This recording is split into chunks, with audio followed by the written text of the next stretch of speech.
Le président Trump et les 31 autres membres de l'OTAN sont toujours réunis à Ankara, en Turquie, pour essayer de définir la meilleure voie à suivre pour l'Alliance.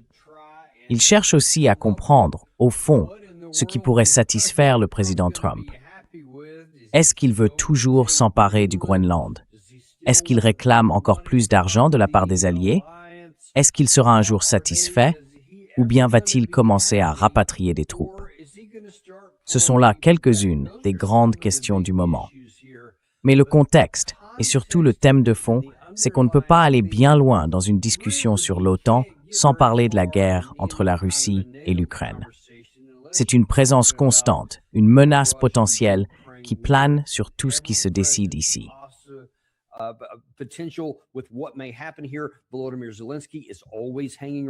Volodymyr Zelensky est toujours dans les parages, toujours devant les caméras, pour s'assurer d'avoir sa place au soleil, même si ce n'est pas forcément une bonne chose pour l'Alliance. S'il obtient ce qu'il veut, le risque d'un affrontement continue de grandir, non seulement entre l'Ukraine et la Russie, mais aussi entre l'OTAN elle-même et la Russie, entre les nations européennes, voire toute l'Alliance, on peut le dire. Mais, comme on vous l'a souvent montré sur cette chaîne ces dernières semaines, beaucoup de nos invités sont très inquiets. Moi aussi, je suis très inquiet, parce que les commentaires et le ton qui viennent de Moscou deviennent de plus en plus virulents, évoquant de possibles frappes à l'Ouest comme moyen de rétablir la dissuasion.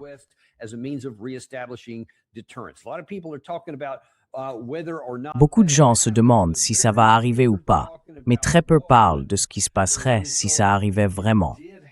Il y a pourtant une personne qui y a réfléchi, et c'est notre invité du jour, quelqu'un que vous connaissez bien, Steve Germany, ancien commodore de la Royal Navy britannique, auteur très prolifique et excellent analyste.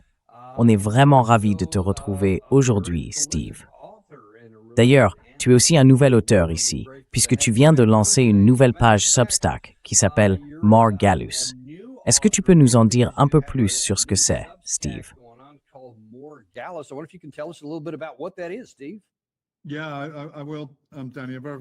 Oui, je vais le faire, Daniel. C'est vraiment très bien de pouvoir en parler maintenant.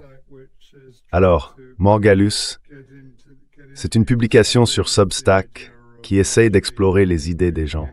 L'idée d'intégrer vraiment l'économie, la guerre, la géopolitique et l'énergie, et de comprendre comment tout ça s'entrecroise.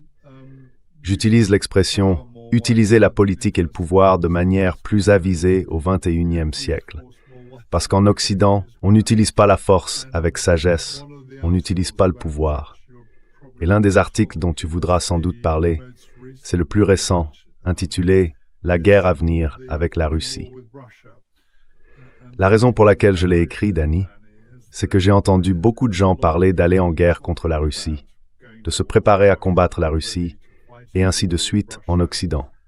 On en parle beaucoup, on discute d'augmenter nos dépenses de défense en pourcentage du PIB, mais personne ne parle vraiment de ce que cette guerre pourrait être en réalité.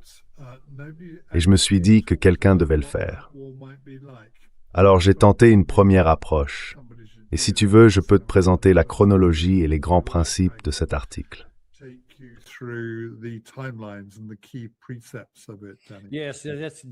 Oui, c'est exactement ce que je veux. J'étais vraiment reconnaissant de t'avoir avec nous aujourd'hui, surtout qu'on est en plein dans cette conférence de l'OTAN, où c'est un peu le sujet sous-jacent de tout ce qui se passe. Bien sûr, il y a toujours des discussions sur les questions propres à l'Alliance, le financement, et tout ce genre de choses. Mais au fond, tout revient à une seule question. Si on vous appelle à faire votre travail principal, c'est-à-dire défendre l'Alliance, et peut-être invoquer l'article 5, alors la vraie question, c'est que se passe-t-il ensuite? Où cela nous mènerait-il? Et oui, je veux vraiment aborder ce point. Laisse-moi juste poser un peu le décor pour expliquer pourquoi je pense que cette discussion aujourd'hui et ton article tombe vraiment à point nommé. L'un des sujets évoqués hier, c'est que le président Trump, lors d'un de ses points presse, a été interrogé. Qu'est-ce qui, dans cette affaire, vous pousse à vouloir aider le camp ukrainien? Où ça va-t-il mener?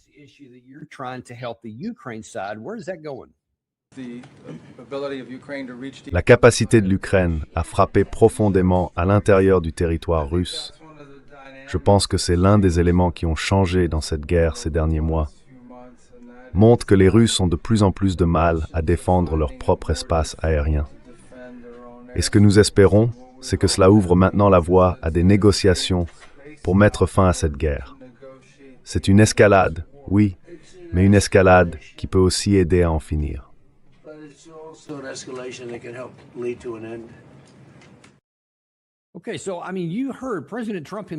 D'accord, donc, vous avez entendu le président Trump le dire lui-même à la fin de cet extrait. Pendant que Marco Rubio parlait, j'allais justement vous interroger là-dessus. Parce que l'idée que, en menant toutes ces frappes en profondeur à l'intérieur de la Russie, cela pousserait Moscou à revoir ses conditions et à dire très bien, on se contentera de moins. J'aimerais vraiment connaître votre avis là-dessus. Mais sur la dernière partie, Trump a dit que c'était une escalade, ce sont ses mots, que c'est bien ce qui se passe ici. Et il y a beaucoup de gens du côté russe qui n'apprécient pas du tout d'être mis sous pression de cette manière.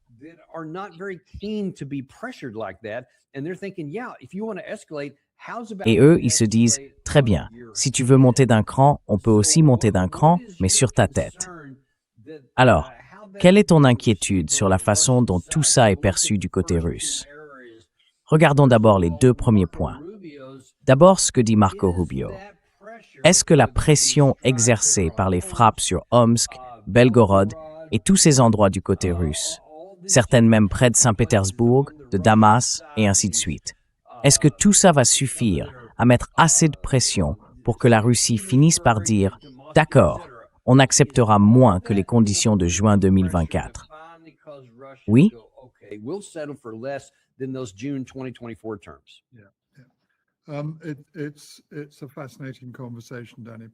C'est une conversation passionnante, Danny.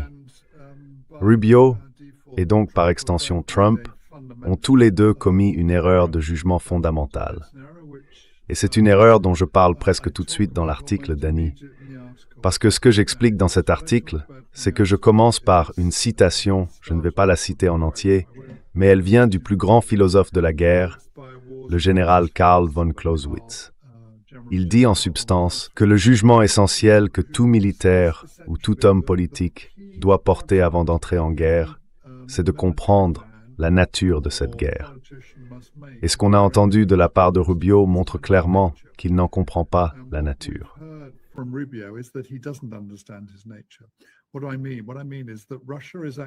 Ce que je veux dire, c'est que la Russie mène en réalité cette guerre dans une logique défensive. Alors que d'après ce que je vois, Rubio et par extension Trump partent du principe qu'il s'agit d'une guerre de négociation. Pour eux, c'est une guerre où l'on monte les échelons de l'escalade afin de ramener la Russie à la table des négociations et de mettre fin au conflit. C'est une incompréhension fondamentale de la nature de cette guerre. Et c'est justement le genre d'erreur contre laquelle Clausewitz nous avait mis en garde il y a bien longtemps. Enfin, quand je dis il y a longtemps, ces travaux de la guerre ont été publiés, je crois, dans les années 1830. Mais cette incompréhension fondamentale, c'est un peu comme si un médecin faisait un diagnostic complètement à côté de la plaque sur son patient. Ce qu'on essaie de faire, ou plutôt ce qu'ils essaient de faire, c'est de partir du principe qu'en augmentant la pression sur la Russie, ils vont réussir à changer les termes de la négociation. Alors que du point de vue de la Russie, c'est une guerre existentielle pour la survie même du pays. Et il y a de bonnes raisons de penser que c'est bien une question de survie, parce qu'on entend des responsables comme Joseph Borrell, le chef de la diplomatie de l'Union européenne, dire que la Russie devrait être démantelée. Et dans ces conditions, que doivent penser les Russes? C'est ce contexte-là que j'explique dans l'article, Danny. Et ensuite, je tire une autre conclusion. Croire que Poutine et la Russie vont attendre 2030, le temps que l'Occident se réarme correctement avant de réagir, c'est une illusion.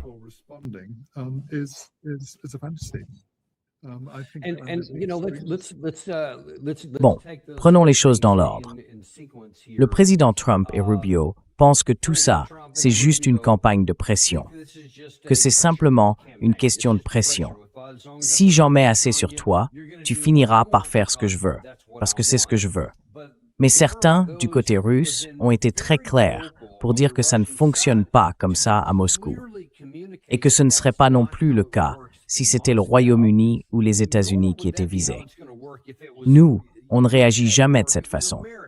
Je ne comprends pas pourquoi on s'imagine que l'autre camp le ferait, sauf que, oui, ce serait plus simple s'ils le faisaient. Mais ce qu'ils disent, eux, c'est que si on continue cette campagne de pression, si on poursuit cette escalade, comme l'appelle le président Trump, alors, pourquoi ne pas intensifier leur propre campagne de pression et lancer des frappes contre l'Occident?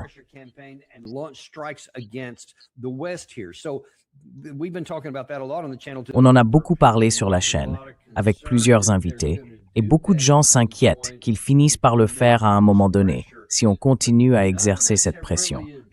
Mais aucun de nous n'a vraiment abordé ce que ça signifierait concrètement. Et j'aimerais qu'on se penche sur votre article. Le voilà. La guerre à venir avec la Russie, une route européenne vers la ruine. Rien que le titre fait froid dans le dos. Mais je voudrais lire le résumé, parce que je pense qu'il est vraiment important, et c'est pour ça que j'aimerais que vous entriez un peu dans le détail. L'OTAN, l'Union européenne et les dirigeants du groupe E3 entraînent l'Europe sur une voie qui la prépare à la guerre d'ici 2030. Face à cette attitude belliqueuse de l'Europe, la Russie pourrait décider de déclencher les hostilités plus tôt.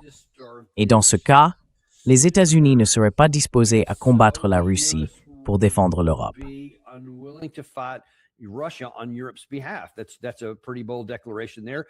C'est une déclaration assez audacieuse, ça. Beaucoup de gens ne sont pas d'accord. Ils pensent que non, l'article 5 entraînerait forcément les États-Unis dans le conflit. On y reviendra dans un instant. Incapable de se défendre contre les missiles russes, qu'ils soient conventionnels, balistiques ou hypersoniques, l'Europe subirait une défaite rapide. C'est le premier grand constat ici, avec en plus des pertes militaires très importantes. Et même après avoir demandé la paix, la destruction du système énergétique européen plongerait le continent dans une crise économique, en plus de la défaite militaire. Les Européens devraient être invités publiquement à débattre de ces risques et à faire entendre leur point de vue. Alors commençons par là. Pourquoi dites-vous, de façon aussi catégorique, que les États-Unis n'interviendraient pas pour combattre la Russie au nom de l'Europe? Et ensuite, pourquoi affirmez-vous que l'Europe subirait une défaite rapide? Qu'est-ce qui vous conduit à ces conclusions?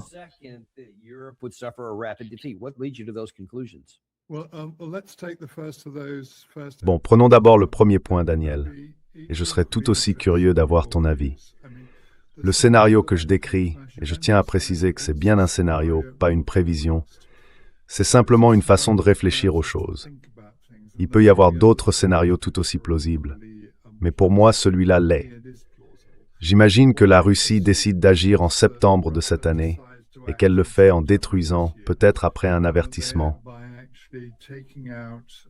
Je n'en sais rien, les sites de production de missiles longue portée en France, en Allemagne et au Royaume-Uni. Et j'imagine qu'elle mène cette attaque. Alors la question que je pose, c'est qu'est-ce que ça impliquerait pour l'OTAN? Parce qu'en réalité, l'article 5 n'est pas ce que beaucoup de gens croient. Il ne dit pas que tous les membres doivent intervenir automatiquement. Il dit que chaque membre doit entreprendre les actions qu'il juge nécessaires.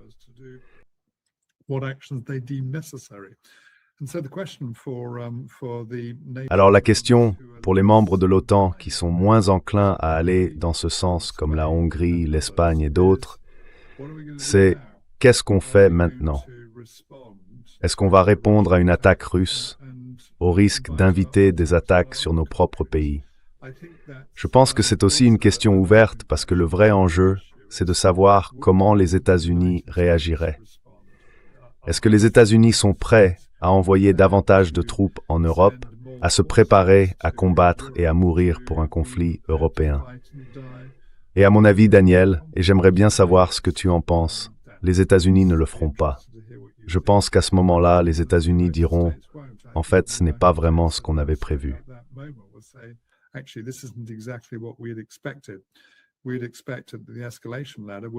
On pensait pouvoir garder la main sur l'escalade, mais il est clair que ce n'est pas le cas.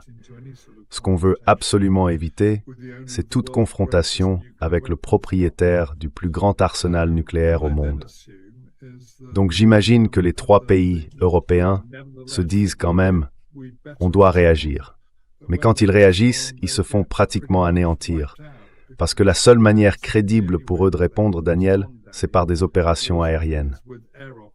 Et là, ils se retrouvent face à l'un des systèmes de défense aérienne les plus éprouvés au monde. Un système qui a été testé pendant 4 ans.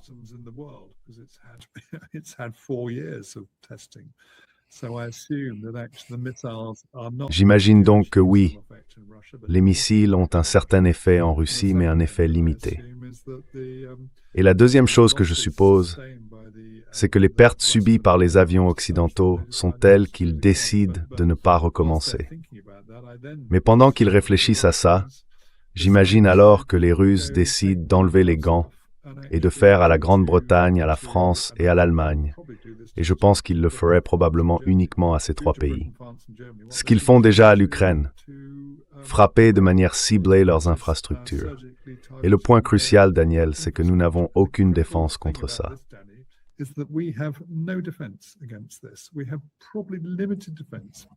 Nous avons sans doute une défense limitée, vraiment très limitée, contre les missiles balistiques, et aucune, absolument aucune, contre les missiles hypersoniques. Donc évidemment, cela place la Grande-Bretagne et la France dans une situation difficile.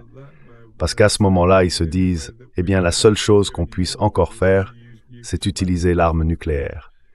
Et là, la question se pose, est-ce que je suis prêt à sacrifier mon pays? Parce que c'est bien de ça qu'il s'agit.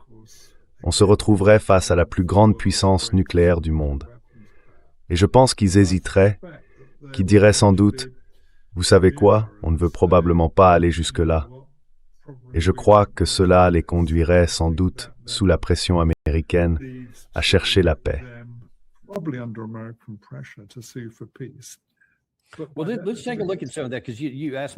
Bon, regardons un peu tout ça parce que tu m'as demandé tout à l'heure ce que j'en pensais.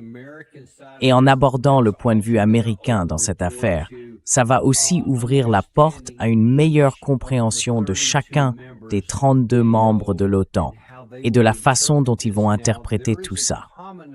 Alors, il y a une idée assez répandue, surtout en Occident, parce que beaucoup veulent y croire. Ici, selon laquelle l'article 5 signifierait automatiquement « tout le monde entre en guerre ». Une attaque contre l'un, c'est une attaque contre tous.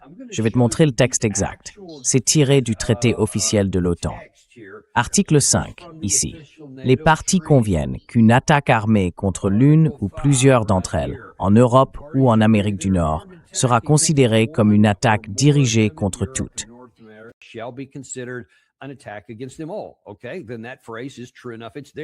D'accord. Alors cette phrase est juste. Elle est là. Elle est exacte. Mais maintenant, on entre dans la partie difficile. Et je vais regarder ça d'un point de vue américain. Si une attaque armée se produit, chacun d'eux, dans l'exercice du droit de légitime défense individuelle ou collective, reconnu par l'article 51 de la Charte des Nations Unies, aidera les parties attaquées en prenant immédiatement, seul ou de concert avec d'autres. Et c'est là le point essentiel. Les mesures qu'il jugera nécessaires, y compris l'emploi de forces armées, pour rétablir et maintenir la sécurité dans la zone de l'Atlantique Nord. Donc, il n'y a pas de déclenchement automatique.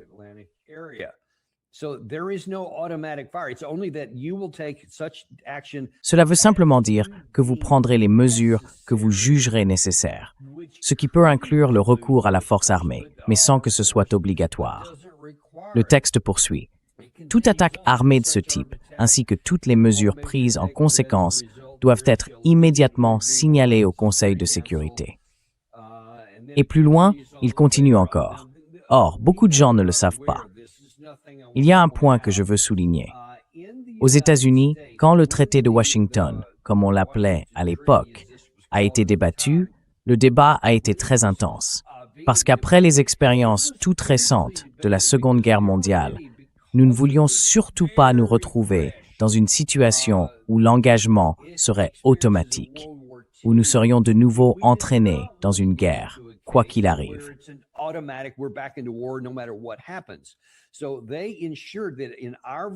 Ils ont donc veillé à ce que dans notre version du traité, selon la loi américaine, et c'est aussi ce que dit l'article 5, si cet article est déclenché, le Congrès des États-Unis se réunira et c'est lui qui décidera de la suite à donner. Oui, on considérera cela comme une attaque contre nous. Mais, dans ce cas précis, imaginons que les premières cibles soient l'Allemagne et l'Italie, disons, parce qu'elles fournissent beaucoup d'aide militaire, et que la Russie les frappe. Je ne me souviens plus de votre scénario exact, mais disons que même si on considère cela comme une attaque contre nous, nous n'avons pas été attaqués, et nous ne recevrons pas de missiles balistiques sur le territoire américain.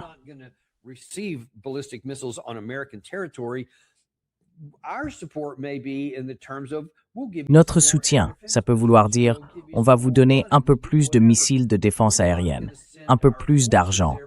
On fera ce qu'il faut, mais on n'enverra pas nos troupes là-bas, parce qu'on n'a pas été attaqués. Et nos élus, que ce soit au Congrès ou dans chaque Parlement national, doivent faire exactement la même chose. Et franchement, j'ai du mal à imaginer qu'il y ait beaucoup d'autres pays prêts à dire « Oui, mettez-nous dans la ligne de mire si vous attaquez l'Allemagne, l'Italie ou même le Royaume-Uni. » En gros, allez-y, on est prêt à encaisser quelques missiles aussi. Comment est-ce que vous voyez ça, vous, du côté européen?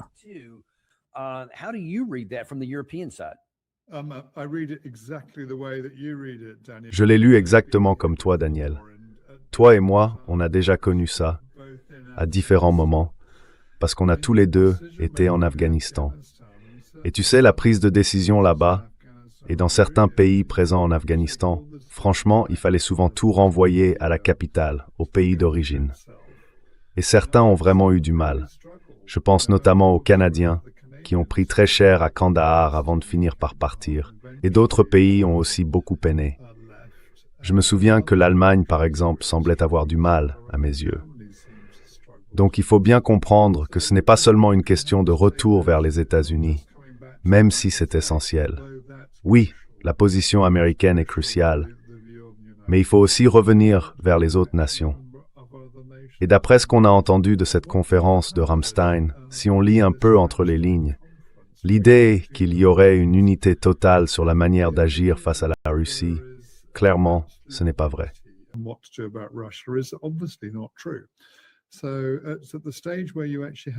Alors au moment où il faut vraiment s'engager avec du sang et de l'argent, je pense que là, beaucoup de parlements vont longuement réfléchir, vraiment longuement. Je serais très surpris qu'il y ait une position totalement unifiée au sein de l'OTAN. Et je ne serais pas du tout étonné que ce soit tout le contraire. On commence déjà à sentir une atmosphère très différente à l'intérieur de l'Alliance. Encore une fois, le vrai problème, c'est que nos responsables politiques, et je parle bien des politiques, pas tellement des militaires, partent du principe qu'ils peuvent se cacher derrière l'article 5. Mais la réalité, c'est que même si tout le monde se réfugiait derrière cet article et décidait de s'opposer à la Russie, on se retrouverait dans une situation militaire extrêmement difficile parce qu'on n'a tout simplement pas les moyens de se défendre contre les missiles hypersoniques.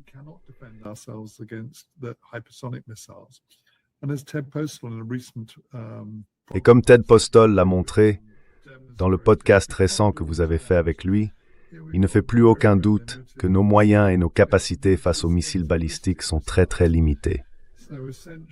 En gros, on se prépare à une riposte contre laquelle on ne pourra rien faire.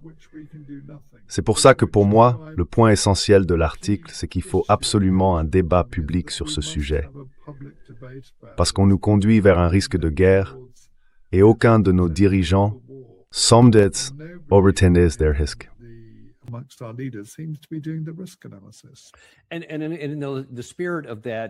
Et dans cet esprit, celui d'informer les gens, j'aimerais revenir à votre article, parce qu'il y a un autre point que vous soulevez et qui mérite, je pense, d'être discuté publiquement. Vous écrivez ici au point numéro 3, le contexte stratégique. Pour commencer, il faut comprendre comment on en est arrivé là. C'est évident pour quiconque connaît un peu l'histoire stratégique que les racines de cette crise remontent à 1989. Alors, certains diront peut-être, d'accord, plutôt 2014. Là, on commence à voir quelque chose. La plupart des gens diraient non, c'est février 2022. Mais vous dites 1918. Vous pouvez expliquer pourquoi.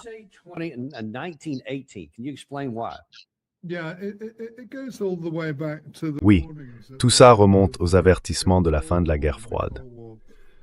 Quand la guerre froide s'est terminée, certains grands penseurs stratégiques de notre époque, Daniel, avaient déjà tiré la sonnette d'alarme.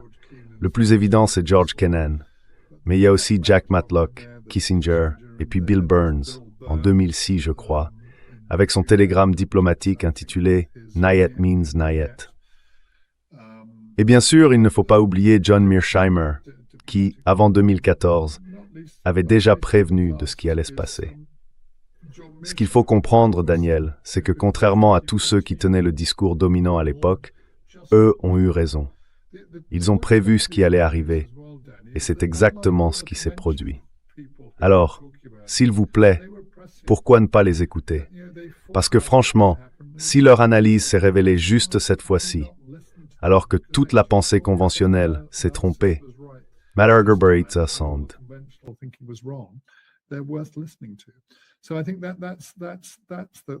Je pense que c'est ça le contexte. Mais le problème, c'est que si on considère que la guerre a commencé en février 2022,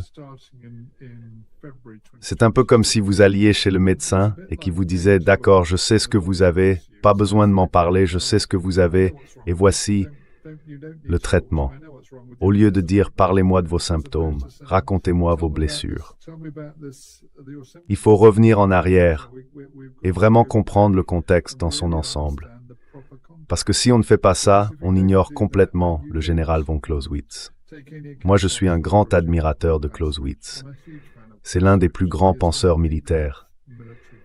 Et pourtant, j'ai l'impression que nos dirigeants, et même pas mal de nos camarades militaires, ont oublié ce qu'il disait.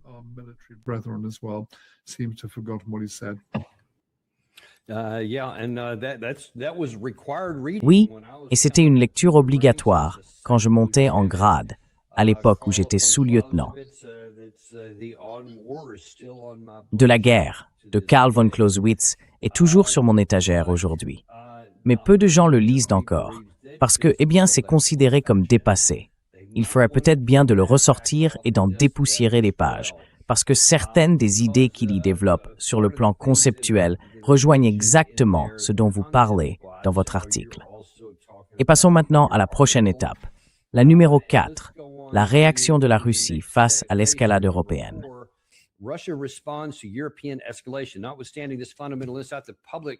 Malgré ce fondamentalisme, l'intention clairement affichée des dirigeants du groupe E3, Emmanuel Macron et bientôt Andy Burnham, le nouveau Premier ministre britannique, est d'augmenter la livraison à l'Ukraine de drones de précision à longue portée et de missiles de croisière, tous capables de frapper en profondeur le territoire russe.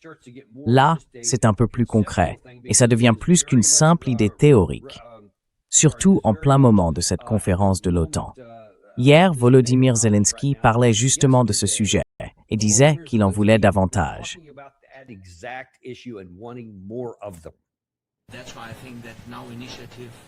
C'est pour ça que je pense que maintenant l'initiative est passée entre nos mains. Pas complètement, mais elle a bougé. Nous essayons de déplacer cette guerre vers le ciel, loin du champ de bataille.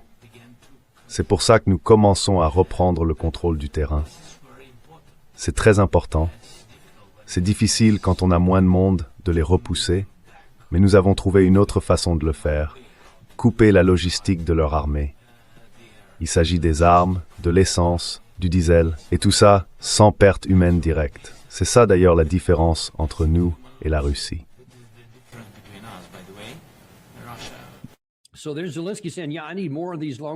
Donc on a Zelensky qui dit oui, j'ai besoin de plus de ces missiles longue portée pour pouvoir couper les lignes logistiques.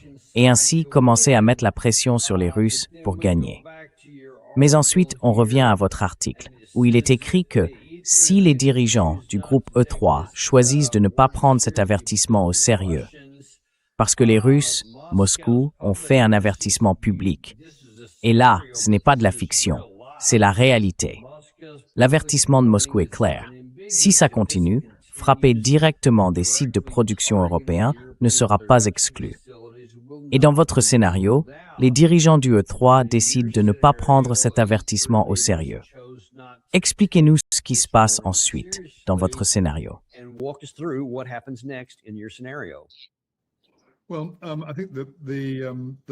Eh bien, je pense que si j'ai dit que les dirigeants du groupe E3 n'avaient pas pris l'avertissement au sérieux, c'est parce qu'ils n'ont pris aucun des avertissements de la Russie au sérieux. Donc, à mon avis, cette partie de l'article est tout à fait crédible. Mais ensuite, la vraie question, c'est comment la Russie va-t-elle réagir? Et comme toi et moi le savons, ainsi que beaucoup d'autres qui écoutent cette chaîne et d'autres chaînes, c'est un sujet de grand débat en Russie. Et la personne qui est sans doute la plus prudente parmi tous ceux qui en débattent, c'est Vladimir Poutine.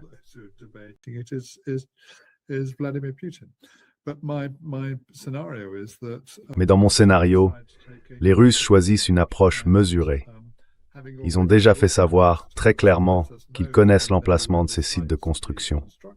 Et ensuite, ils les attaquent, soit avec des missiles hypersoniques, soit avec des missiles balistiques, ou les deux. Et là encore, on ne peut rien faire. Alors la question, c'est que se passe-t-il ensuite? Et comment ça se passe pour Merz, pour Macron ou pour le nouveau Premier ministre Andy Burnham, quand tout à coup, vous êtes confronté à une attaque sur votre propre territoire?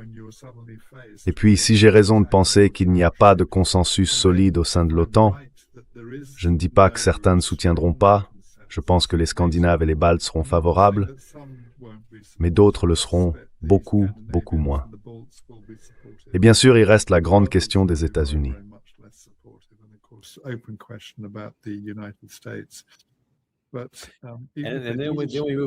Mais ensuite, on passe à la suite.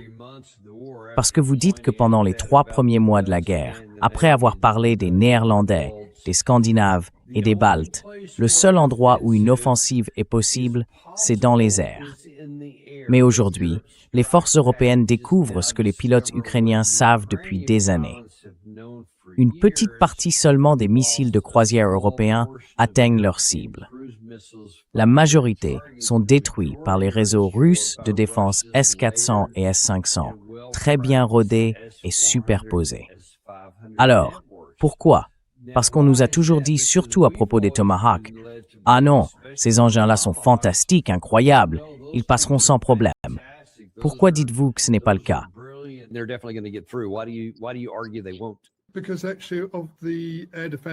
En fait, parmi les défenseurs aériens, et je parle en tant qu'ancien défenseur aérien moi-même, j'ai commandé le HMS Cardiff, qui était un destroyer de défense aérienne.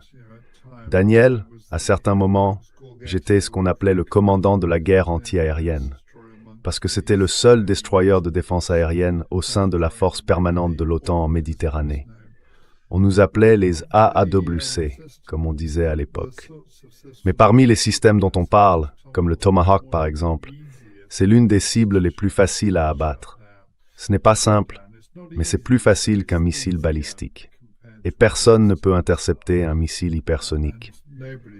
On sait que les Russes ont de l'expérience dans ce domaine et qu'ils ont obtenu des taux de réussite raisonnables contre les attaques MS et contre d'autres types de missiles. Les drones, eux, sont plus compliqués parce qu'ils arrivent en grand nombre.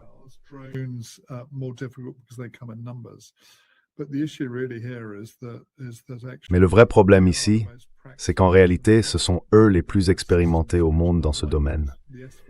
Ils ont des systèmes qui, contrairement au S-400 ou au S-500, contrairement aussi à ceux dont disposent les Ukrainiens, où le meilleur système reste le Patriot. Et on sait tous, après la discussion que vous avez eue récemment avec Ted Postol, à quel point il est efficace ou pas, eh bien les Russes ont un niveau d'efficacité bien supérieur. Alors, je ne dis pas qu'aucun de leurs missiles ne sera intercepté, ni qu'aucun ne fera de dégâts. Mais comparé à nous, de l'autre côté, si on devait subir le même type d'attaque massive que la Russie est capable de lancer et qu'on a déjà vu en Ukraine, il n'y a tout simplement aucun moyen de se défendre contre ça en Europe.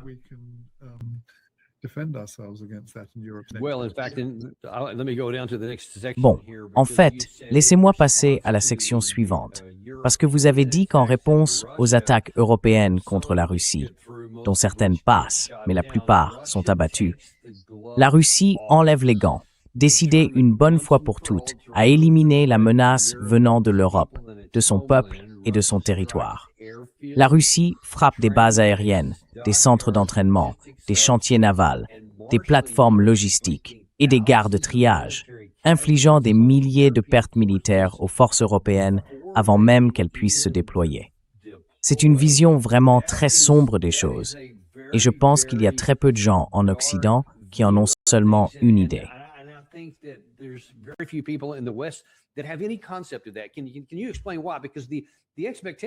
Tu peux expliquer pourquoi? Parce que tu vois, on entend toujours la même chose. Non, mais regarde, on est 32 membres de l'OTAN, on a les armées les plus puissantes. Et moi, je vois les tableaux. Combien de chars, combien d'avions, combien de navires. Enfin, tout y passe, les missiles, tout le reste. Notre économie est tellement plus grande, cumulée. On se dit qu'on pourrait les écraser sans problème. Mais d'après ce que tu décris, on a presque l'impression que tu dis qu'on serait quasiment sans défense. Tu peux expliquer pourquoi à quelqu'un qui ne se rend pas compte que c'est le cas?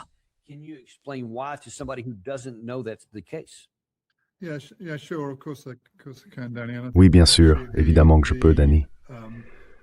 Et je pense qu'en fait, on a une expérience très récente de ce genre de situation. Parce que ce qui s'est passé avec les bases terrestres américaines dans le Golfe, c'est qu'elles ont été la cible d'attaques coordonnées, avec des missiles balistiques et des drones. Et on a vu, en général, et tu le sais peut-être mieux que moi, Danny, qui se sont retirés de ces bases. Je doute qu'ils y reviennent un jour. Le problème, évidemment, avec la défense aérienne, c'est que j'entends souvent dire que les porte-avions, c'est fini, qu'on n'en reverra plus. Mais moi, je dis toujours que c'est peut-être vrai. Sauf qu'il y a une chose qu'un porte-avions peut faire et qu'une base terrestre ne peut pas faire. Bouger.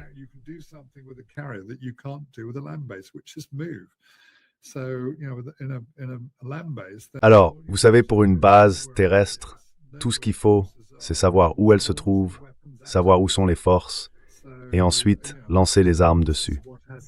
C'est ce qui s'est passé pour, je ne me souviens plus combien de bases exactement, mais on a vu 2 systèmes de défense aérienne Patriot détruits sur des bases américaines. On a vu aussi, je crois que c'est la 5e flotte à Bahreïn, l'armée de l'air, détruite. Donc, le vrai problème ici, c'est que si vous n'êtes pas capable de vous défendre contre une attaque aérienne, et contre ce type d'attaque aérienne, que j'appellerais un bombardement stratégique, eh bien, Danny, comment pouvez-vous imaginer atteindre la ligne de front, ou même simplement la ligne de départ, pour lancer une offensive?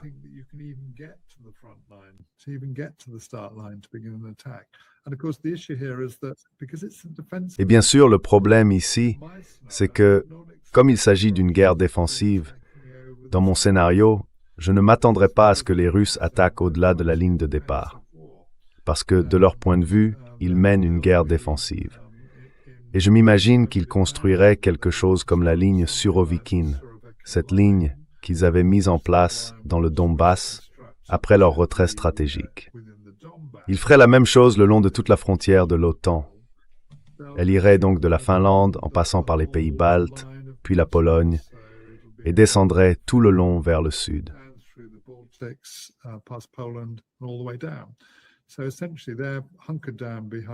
En gros, ils sont retranchés derrière leur ligne défensive, pendant que nous, on essaie de lancer une attaque qui, en réalité, ne démarre même pas.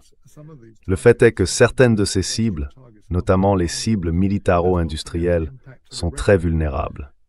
Et il ne faut pas oublier l'impact du Kinzhal, qui, tu sais, n'a même pas besoin d'ogives, parce qu'il arrive à une telle vitesse que les ogives classiques se vaporisent, provoquant des effets qu'on peut mesurer sur l'échelle de Richter, et qui peuvent raser des zones entières. Donc nulle part n'est vraiment sûr. Je ne sais pas combien il y a de victimes du côté ukrainien, ni parmi les troupes occidentales présentes en Ukraine, mais je sais qu'un certain nombre de soldats occidentaux ont été tués. Oui, ça on n'en parle pas.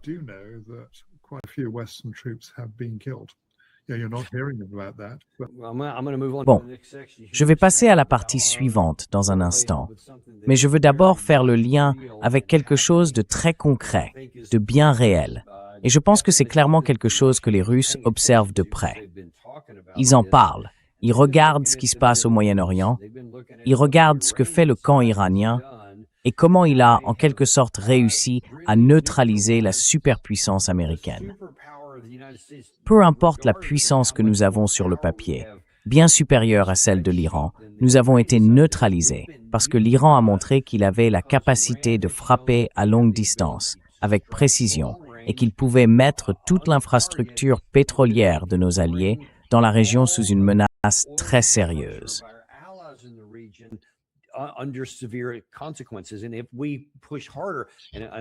Et si on pousse plus loin, et j'espère que le président Trump ne le fera pas, il a encore menacé hier qu'on pourrait refaire la même chose avec l'Iran.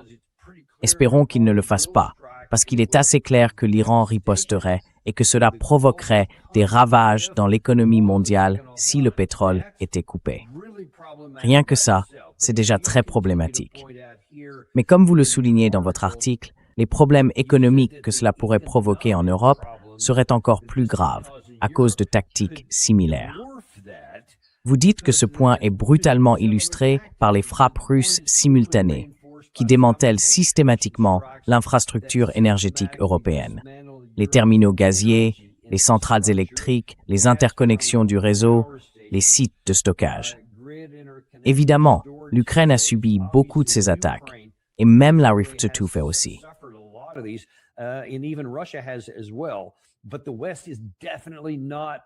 Mais l'Occident est désespéré et clairement pas prêt, sur le plan technique, à récupérer tout ça. Alors que la Russie et l'Ukraine, elles, le sont, avec la même précision clinique qu'on a vu appliquée au réseau ukrainien à partir de 2022.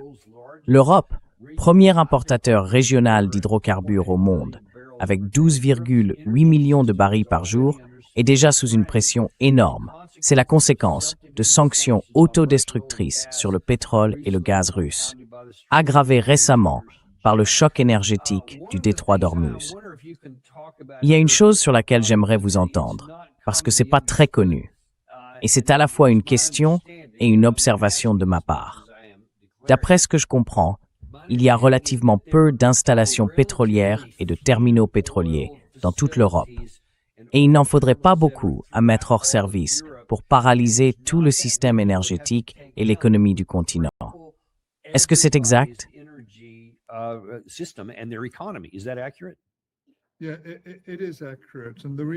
Oui, c'est exact. Et la raison, Danny, c'est que maintenant qu'on a sanctionné la Russie et coupé l'accès à tous les carburants qui venaient de là-bas, il ne nous reste plus que ceux qui viennent des deux autres zones principales. Il y a des sites en mer du Nord, pas d'énormes quantités. Il y en a assez pour que la Norvège puisse s'alimenter elle-même, et le Royaume-Uni tire environ la moitié de son potentiel énergétique de la mer du Nord. Mais le reste, Danny, c'est importé. Oui, c'est importé, et quand ça arrive, ça passe par des endroits comme Rotterdam, Southampton ou Milford Haven, au Pays de Galles. Il y a aussi un site en Espagne. Je ne me souviens plus exactement laquelle, mais ces installations sont extrêmement vulnérables. Et encore une fois, il n'existe aucune défense possible. Tu sais quoi, Danny? Je me rappelle avoir fait une analyse juste après le 11 septembre, quand j'étais au département de planification stratégique du ministère de la Défense. On avait vite compris qu'une attaque contre une installation de gaz naturel liquéfié, un site de GNL, aurait des conséquences quasi nucléaires. Autrement dit, il ne faut pas longtemps pour commencer à paralyser toute l'infrastructure énergétique. Encore une fois, je ne dis pas que ça va arriver, mais c'est un scénario tout à fait plausible en cas d'escalade. Et ce serait une escalade qu'on aurait énormément de mal à gérer. Mais en réalité, c'est pas du tout invraisemblable. Parce qu'après tout, c'est exactement ce qu'on est en train de faire à la Russie en ce moment.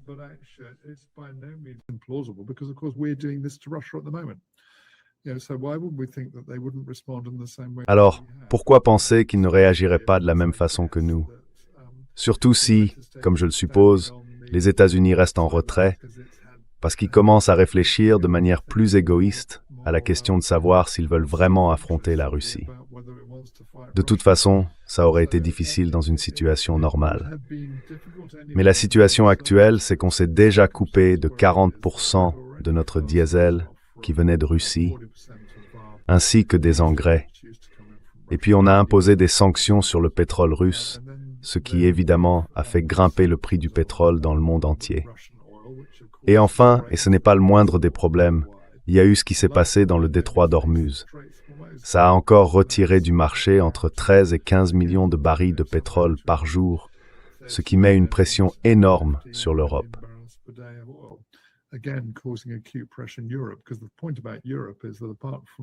Parce que le point essentiel, quand on parle de l'Europe, c'est que, à part les Norvégiens qui se débrouillent seuls, et les Britanniques avec un petit coup de pouce de la mer du Nord, nous dépendons de manière cruciale du pétrole importé. Vraiment crucial. Et comment ce pétrole arrive-t-il jusqu'à nous, même avant d'atteindre les raffineries? Vous savez bien qu'il y a une force sous-marine russe face à laquelle nous avons très peu de moyens de défense. Je veux dire, les forces anti-sous-marines dont je faisais partie à l'époque sont aujourd'hui 10 fois plus petites qu'avant. Je crois que le Royaume-Uni dispose de 5 ou 6 frégates, c'est ce qu'on utilise. Quand je servais, on avait des frégates et des destroyers, une douzaine en tout. À mon époque, on en comptait entre 70 et 80. Incroyable.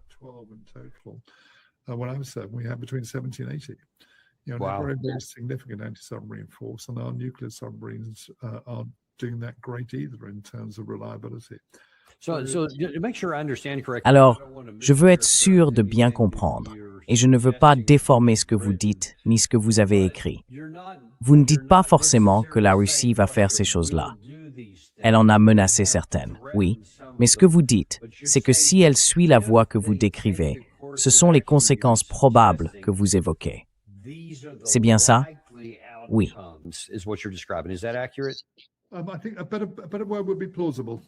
Je pense qu'un mot plus juste serait plausible. Oui, plausible serait mieux. Et c'est tout à fait plausible qu'il puisse faire ça. Et je crois que le point essentiel, c'est que quand on fait une analyse des risques, et on en entend beaucoup parler dans le secteur privé, l'un des éléments les plus importants, c'est d'évaluer à la fois la probabilité du risque et son impact. Alors même si ce dont je parle n'a qu'une chance sur 4 de se produire, l'impact sur l'économie européenne serait catastrophique, Danny. Et pas seulement sur l'économie européenne. Même si les Européens demandaient la paix en disant « D'accord, on n'aime pas la façon dont vous avez détruit notre infrastructure énergétique », les conséquences continueraient à se faire sentir après le cessez-le-feu. On verrait, sans aucun doute, des attaques contre la livre et contre l'euro. On verrait une hausse des prix des obligations, ce qui entraînerait des dépenses publiques beaucoup plus élevées à cause des taux d'intérêt. On verrait des crashs boursiers. Bref, les conséquences économiques seraient profondes.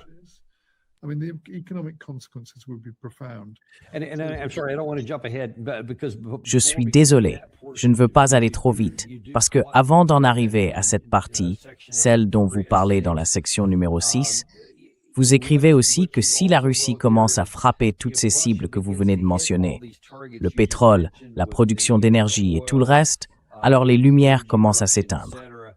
Plus grave encore, sans diesel, l'agriculture, la pêche et la logistique alimentaire en Europe s'effondrent. 2 à 3 mois seulement après le début du conflit, la situation économique de l'Europe devient déjà critique. Quelle est la raison de votre pessimisme à ce sujet et pourquoi une période aussi courte?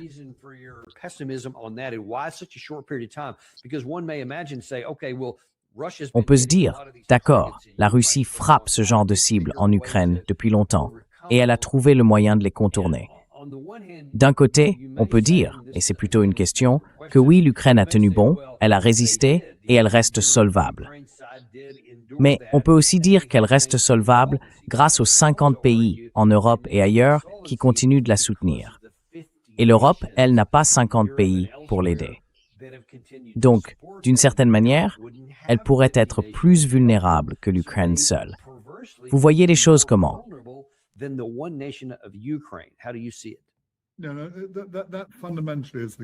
Non, non, c'est justement ça, le point essentiel. Et ce point essentiel, c'est que l'Europe dépend de façon critique des importations de pétrole et de gaz naturel. Vraiment de façon critique.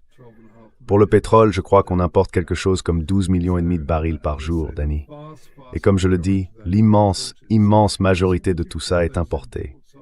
Donc si on commence à couper ces importations, et que ça s'ajoute au fait que les détroits sont déjà sous pression, et qu'on a déjà coupé l'accès aux seules routes terrestres, celles qui passent par les oléoducs venant de Russie, alors là, tout à coup, on va se retrouver à court de carburant.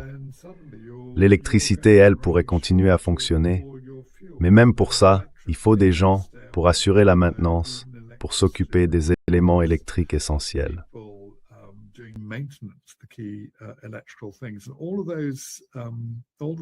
Toutes ces activités de maintenance dépendent de camions, de pelleteuses et d'autres engins qui fonctionnent au diesel. Le carburant essentiel ici, Daniel, c'est le diesel. On en dépend de façon absolument critique. Beaucoup de gens parlent d'essence, disent que tout va bien, qu'on passe aux voitures électriques. Mais je peux te dire qu'il n'y a pas de tracteur électrique ici. Pas de moissonneuse-batteuse électrique non plus. Tous les bateaux de pêche que je connais dans les îles britanniques, peut-être une ou deux exceptions, mais sans doute quelques milliers, tournent au diesel. Donc dès qu'on retire le diesel de l'équation, tout le système agricole commence à s'effondrer.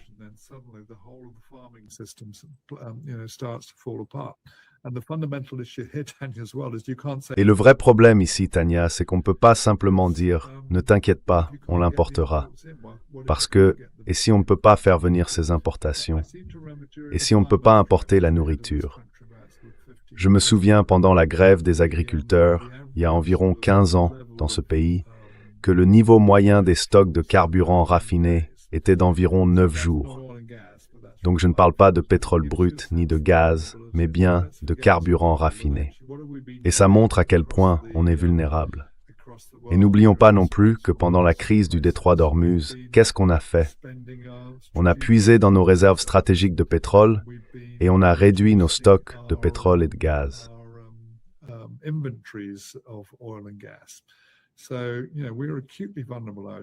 Tu sais, on est extrêmement vulnérable, je dirais. C'est pour ça que je suis pessimiste. Et au fond, je reviens à quelque chose que j'ai dit, je crois, il y a quelques mois, Daniel, quand on parlait du détroit d'Ormuz. Il y a un lien essentiel entre l'utilisation de l'énergie et le produit intérieur brut. Donc si on retire soudainement du système la quantité d'énergie dont on parle, on verra la même chose du côté de la contraction économique. Je veux dire, l'estimation générale pour l'Ukraine, par exemple, même avec l'accès au carburant venu de l'Ouest, c'est une baisse du PIB d'environ 30%. Et ça, c'est catastrophique pour un pays industriel moderne. 10%, c'est l'équivalent d'une dépression, juste pour remettre les choses en perspective. Oui, les États-Unis, je crois, au plus fort de la Grande Dépression, étaient autour de 15,9%. C'est ce genre de chiffre. Alors, 30%. Soyons clairs, sans les prêts européens et d'autres prêts, l'Ukraine est un État en faillite. Elle ne peut pas exister sans ça. Donc oui, l'Ukraine est un État en faillite.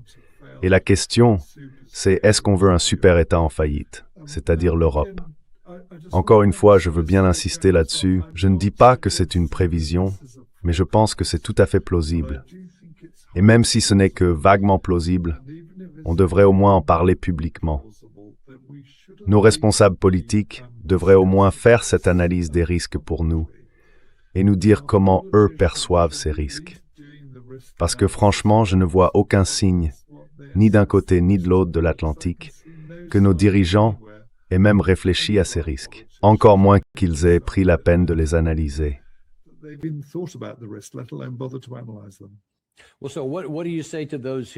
Alors, qu'est-ce que vous répondez à ceux qui en parlent et qui disent « Oui, mais la Russie ne ferait jamais tout ça, qu'elle ne frapperait jamais, même avec des armes conventionnelles.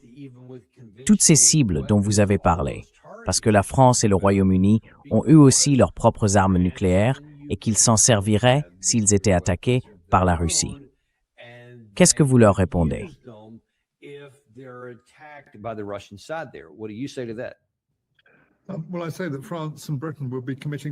Eh bien, je dis que la France et le Royaume-Uni se suicideraient, un suicide collectif pour leur peuple, parce qu'on utiliserait des armes nucléaires contre l'État le plus puissamment armé du monde. Et penser qu'il y aurait une autre réponse qu'une riposte massive avec des armes nucléaires, c'est une illusion. Donc c'est une décision énorme pour Macron, et sans doute aussi pour Andy Burnham. Mais la vraie question qu'ils doivent se poser, c'est: voulez-vous vraiment répondre avec des armes nucléaires au risque d'entraîner la destruction du Royaume-Uni et celle de la France?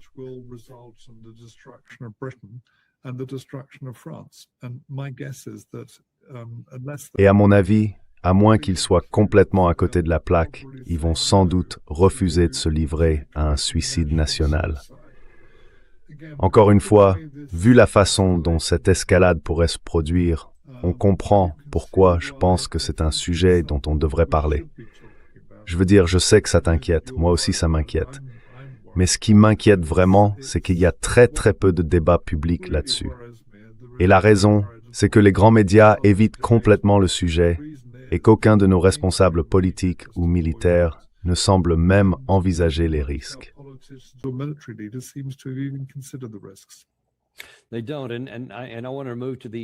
Non, ils ne le font pas. Et je voudrais qu'on aille vers la fin de votre article, parce que c'est vraiment la partie qui a le plus retenu mon attention. Et c'est assez inquiétant. Vous dites que seulement 3 mois après le début du conflit, dans le scénario que vous décrivez, si les choses se passent comme vous le pensez, le coût humain est déjà énorme. Les pertes militaires sont des ordres de grandeur supérieurs à celles subies par l'Occident et l'OTAN en 25 ans d'opérations en Irak et en Afghanistan. Mais la reddition militaire n'est pas la fin, c'est seulement le début. Avec un système énergétique en ruine, la production industrielle européenne s'effondre. Le chômage explose. Les plus grands pays d'Europe, à part l'Allemagne, affichent déjà des dettes publiques supérieures à 100% du PIB. Alors, qu'est-ce que ça signifie pour l'Europe si elle s'engage sur cette voie?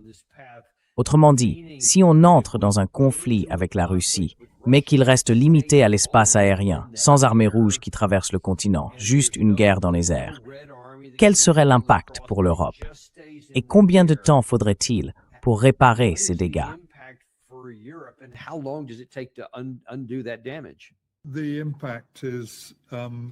L'impact, avec cette destruction du système énergétique, est tout simplement catastrophique.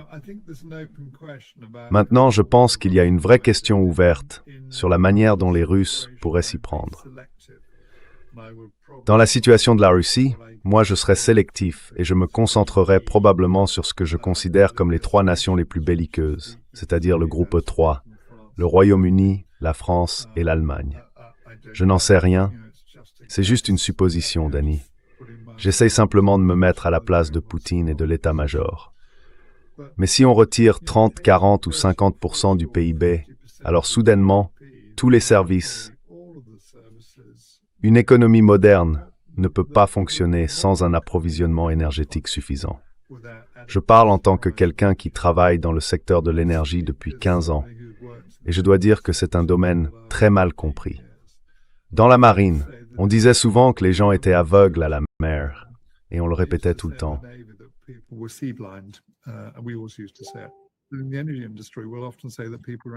Dans le secteur de l'énergie, on dit souvent que les gens sont aveugles à l'énergie. Vous savez, pour beaucoup, l'énergie c'est simple. On va à la station-service, on met de l'essence dans le réservoir, et voilà. Mais en réalité, c'est bien plus complexe que ça. Il y a des chaînes d'approvisionnement très longues, et les investissements se comptent en décennies. Je ne pense pas que l'Europe puisse revenir à la situation d'avant la guerre. À mon avis, on aurait déjà de la chance de retrouver, selon l'ampleur des dégâts, peut-être les 2/3 de notre capacité économique d'avant le conflit. C'est très difficile à estimer, il faudrait faire des modélisations, mais comme je le disais, les investissements dans les infrastructures énergétiques prennent des décennies.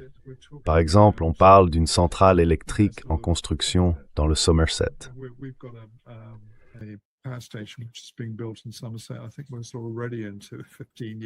Je pense qu'on en est déjà à une quinzaine d'années, peut-être même qu'on se rapproche des 20 ans. Donc oui, ça demande des décennies d'investissement. Et si on retire ça, l'impact est énorme. Et l'autre point fondamental, Jenny, c'est que tout le monde se dit, bon, pas de souci, on va simplement passer aux énergies renouvelables et au nucléaire. Mais le problème, c'est que ces deux-là dépendent aussi de carburant. Ils dépendent du diesel, de façon cruciale. Comment, à ton avis, on construit une centrale nucléaire? Comment on alimente les grues? Je peux te dire que ce n'est pas avec du combustible nucléaire. Et pour installer un parc éolien en mer, ce n'est pas non plus avec de l'électricité. On utilise du diesel, on en utilise tout au long de la chaîne d'approvisionnement. Alors si on supprime ça, la capacité à relancer l'industrie de l'énergie et donc à reconstruire toute l'infrastructure économique sera gravement, très gravement compromise au mieux.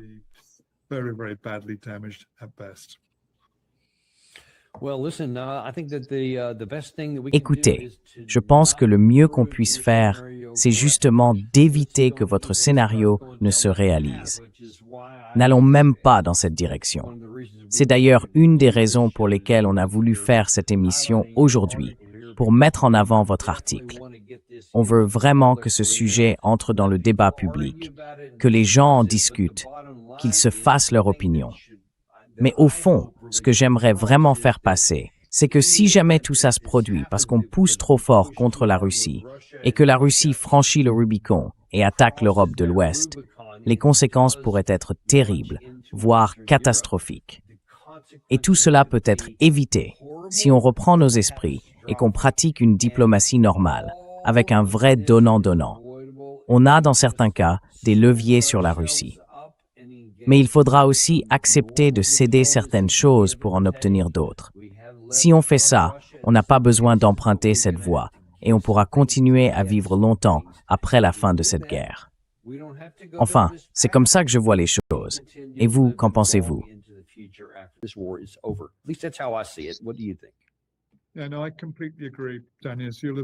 Et je suis tout à fait d'accord, Daniel. Comme tu l'as vu, j'ai terminé l'article en disant qu'il existe une autre voie. Elle s'appelle la diplomatie. Franchement, je ne comprends pas comment quelqu'un en Occident peut penser qu'il est logique d'organiser une conférence de paix sans la présence de l'un des belligérants. C'est de l'incompétence diplomatique. Et pourquoi certains pensent que parler à la Russie reviendrait à la récompenser? Là encore, c'est de l'incompétence diplomatique. Alors, pour l'amour du ciel, commençons simplement à parler diplomatiquement avec les Russes. Ce seront des discussions difficiles. Elles le sont toujours à la fin d'une guerre, et elles resteront sans doute compliquées pendant des années, peut-être même 1 ou 2 décennies. Mais c'est bien mieux d'avoir ces discussions-là que de revivre une guerre sur le continent européen. Surtout une guerre aux conséquences catastrophiques pour toutes nos populations, Danny.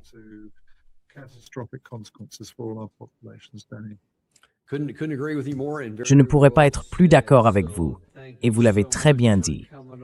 Merci beaucoup d'être venu et d'avoir partagé tout ça avec nous aujourd'hui. J'espère vraiment que cet épisode sera diffusé largement, que beaucoup de gens l'écouteront et qu'ils commenceront à en parler. C'est exactement ce dont on a besoin. Merci infiniment. Oui, continue ton bon travail aussi, Daniel. Ça compte. Et vous aussi. Comme on l'a dit, allez sur le Substack de Steve Jeremy. C'est sa première publication là-bas. Il y en aura beaucoup d'autres. Et c'est exactement le genre de discussion qu'on doit avoir. Merci beaucoup. Et on se retrouve dans le prochain épisode du Daniel Davis Deep Dive.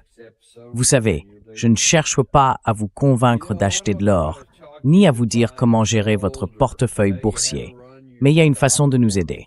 Abonnez-vous, mettez un j'aime et partagez cette vidéo avec quelqu'un que vous aimez.